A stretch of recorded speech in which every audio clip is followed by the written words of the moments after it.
Grand Rising. You know, the immigrants who love to always talk about how they've come over here and they've made all this money, and they came here with $50 and they were able to build a company with that's making millions of dollars. They've been able to come over here and get an education. They were the first to graduate from their family. They came over here and their parents worked hard. And but like I said before, your parents would have worked hard in their own country. They would have worked hard here or there. But the difference was when you guys got here, you got all the dainties and all the benefits that were promised to us. Our people worked and we fought for, for equal rights. Your people did not do that. We went through 400 plus years of slavery. You didn't do that. We are the ones who built this country. You guys keep saying things like immigrants built this country. No, the Israelites who were already here, who were put into, they were put into pretty much prisoners on their own lands and forced to work for free. We were the ones that built the country that you've all been dreaming to come to. It wasn't like your immigrants came over here and there was nothing here. Everything was already built because we built it. We already had things built before the Spaniards got here in 1492. And we had to continue to build things because that was part of us going through the curses. But that's part of the whole lie to make it seem like, you couldn't have this country without immigrants, which is an absolute lie because we had a whole society, a whole civilization here before any immigrants were allowed to come over here because the Most High gave us these lands. So, and you guys, everyone wants to come over here because this is where the promised land is. This is the land of milk and honey.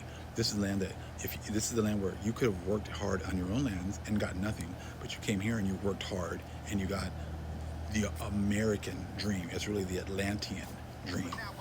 Okay? So I like to call you guys, your other nations, the Stacey Kings, because Stacey Kings always love to say, hey, this is the night that, Jordan and I combined for 70 points. Stacey King gets 1 point. Jordan gets 69. And he talks about how this is, I just can't believe that night that, we came together and we, came together and collectively we scored 70 because that's how you guys are. You came over here and stole all of our resources. And then you act like you were beating your chest like you scored 70 points. When this is exactly how it's been. These are our lands. We've done the work. We built up everything. And then you just come and steal the benefits at the end. And then say that we did things together. But you do it, but you lie to everybody about who are the ones that has done all the work.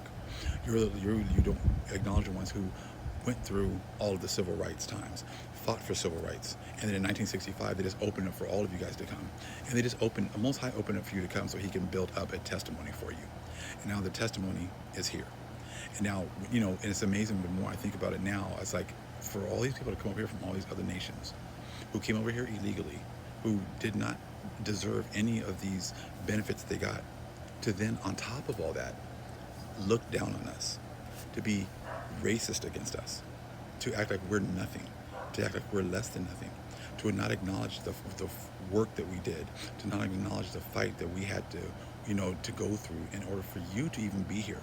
You didn't even acknowledge the fact of the things that we've done. And now at the end, when the Most High has switched everything, you have the nerve to ask us to go out and protest with you, to go out there and fight for you, to go out there and put our bodies on the lines. When the whole time you had the opportunity to actually treat us right, you refused to do so. So this is why now our eyes are opened. Now we see the fact that you guys have all come over here. You all brag about how I'm the first person that did this in my family. I'm the first person that did this. And none of you acknowledge the fact that we were the ones that made it possible for you to come over here and enjoy and to get that American dream, to enjoy the benefits. We were the ones who have done all that.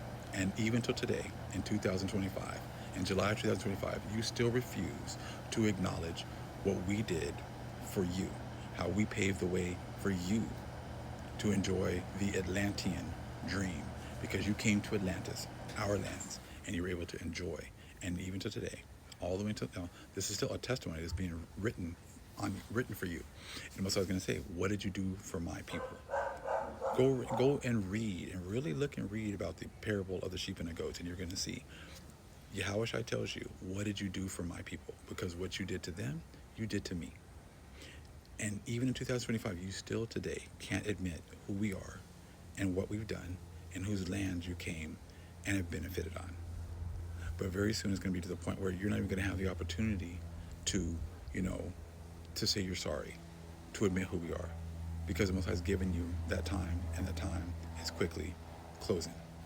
So enjoy your time in the sun, Stacey King, because we are the Jordans, and we're the ones who have done all the work, and now the Most High has come to bring us back into the fold and turn his face back to us again. Shalom.